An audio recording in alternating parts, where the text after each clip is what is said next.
السلام علیکم ورحمۃ اللہ وبرکاتہ۔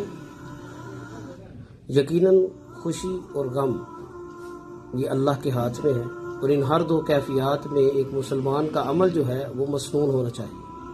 نبی کریم صلی اللہ علیہ وسلم کی سیرت میں ان ہر دو کیفیات میں جو عمل کرنا چاہیے اس کا درس ملتا ہے۔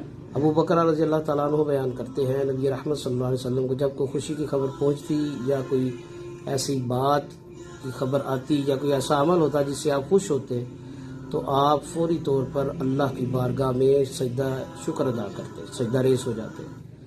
ابو بکر رضی اللہ تعالیٰ عنہ بیان کرتے ہیں، ایک مرتبہ نبی رحمت صلی اللہ علیہ وسلم کو ایک خبر پہنچی جس سے آپ وہ خوش ہوئے، تو نبی مکرم صلی اللہ علیہ وسلم اللہ کی بارگاہ میں فوری طور پر سجدہ ریز ہو، سجدہ شکر ادا کیا۔